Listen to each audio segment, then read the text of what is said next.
Assalamualaikum warahmatullahi wabarakatuh. Bismillahirrahmanirrahim. Alhamdulillahirabbil alamin. Wassalatu wassalamu ala asrofil anbiya'i wal mursalin sayyidina wa maulana Muhammadin wa ala alihi wa sahbihi ajma'in. Qala ta'ala fil Qur'anil Karim, a'udzu billahi minasyaitonir rajim. Bismillahirrahmanirrahim. Syahrul Ramadan alladzi unzila fihil Qur'anu hudal linnasi wa bayyinatin minal huda wal furqan. Faman syahida minkumus syahra falyasumhu. Al-ayah, amma ba'du. Bapak Ibu pemirsa rahimakumullah.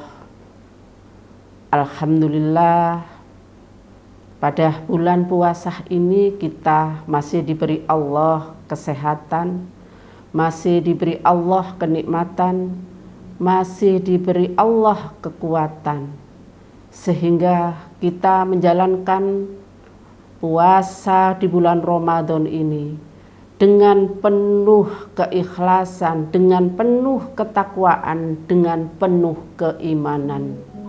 Mudah-mudahan Allah memberikan kepada kita semua umur yang panjang, umur yang barokah, sehingga nantinya kita dipertemukan bulan Ramadan untuk tahun berikutnya dan tahun berikutnya.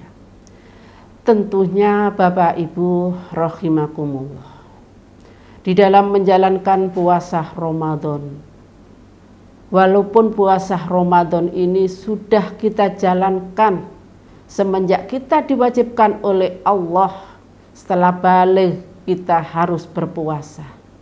Tapi apakah kita sudah introspeksi diri? Apakah kita sudah tahu bagaimana jiwa kita, hati kita, hubungan kita sesama manusia? Apakah hati kita sudah suci? Apakah hati kita sudah bersih sesuci bulan Ramadan ini? Hati yang bersih akan membuat kita menjadi tenang di dalam menjalani kehidupan ini. Bila seseorang bisa menjaga kebersihan hatinya, maka kita akan terhindar dari penyakit hati. Apa saja penyakit hati itu? Penyakit hati iri, dengki, hasud, riya, sombong, khianat. Itu adalah penyakit hati yang susah banget untuk dihilangkan. Apalagi orang lain yang menghilangkan. Kita sendiri saja kadang susah untuk menghilangkan hal-hal tersebut. Sehingga menurut Imam Al-Ghazali, beliau berpendapat hati memiliki insting an-nur al-ilahi, cahaya ketuhanan, al-basirah al-batiniyah, mata batin yang akan membawa kita lebih meningkatkan keimanan dan kebenaran yang hakiki.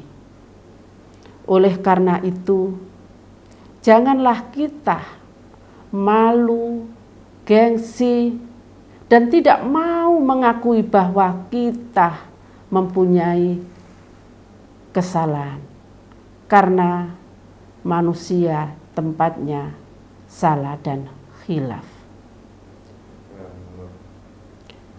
Menyadari kesalahan atas diri kita sendiri itu sangat penting.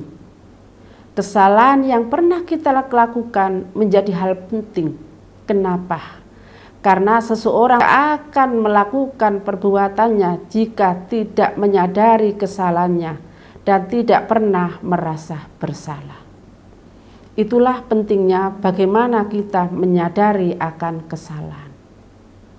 Tapi tidak cukup untuk menyadari kesalahan itu saja. Kita harus menyesali kesalahan yang kita perbuat. Jika seseorang hanya menyadari kesalahannya tanpa merasa menyesal, maka orang itu belum dikatakan bertaubat dan hatinya pun belum bersih. Sehingga kita perlu benar-benar taubatan nasuha, dan berjanji untuk tidak mengulangi. Kita memohon ampunan kepada Allah agar kita benar-benar menjadi insan yang bersih, yang sesuai dengan ajaran Islam, agama kita yang kita sayangi.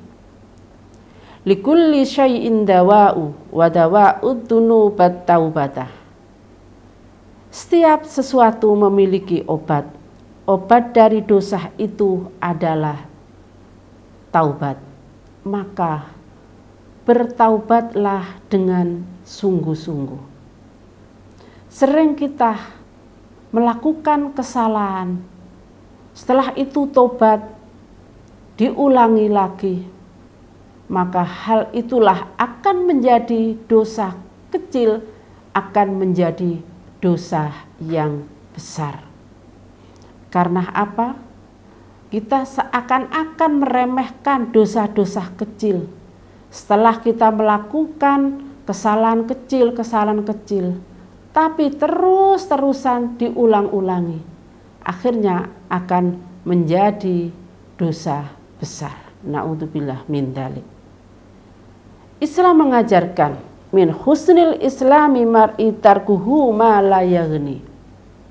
Di antara kebaikan Islam seseorang adalah meninggalkan hal-hal yang tidak bermanfaat. Tentunya pemirsa, Bapak Ibu, saudara semua faham dan bisa memilih dan memilah apa itu hal-hal yang tidak bermanfaat. Menggunjing, menghibah, padahal belum tentu kita sebaik orang yang kita cemooh, orang yang kita benci. Tapi hal itu tidak kita sadari. Kita tetap dengki, iri, kita tidak ikhlas. Kita merasa tidak rela kalau orang lain itu mendapatkan rezeki, mendapatkan kenikmatan yang lebih. Kenapa harus orang itu? Kenapa tidak saya? Selalu sakit hati dan selalu merasa bahwa orang tersebut adalah sebagai saingan. Oleh karena itu, kami berharap kepada pemirsa semua, man salama muslimu min lisanihi wa yadihi. Sebaik-baik umat Islam adalah orang yang tangan dan lisannya tidak pernah menyakiti orang lain. Karena inna min husnil islami mar'i qillatal kalam fiha la yaghni.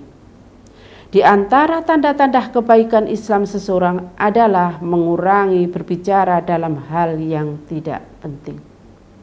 Apalagi di bulan puasa ini pemirsa, marilah kita jaga lisan kita, marilah kita jaga hati kita, agar puasa kita diterima oleh Allah. Karena puasa adalah wajib bagi setiap mukmin. Kami akhiri. Assalamualaikum warahmatullahi wabarakatuh.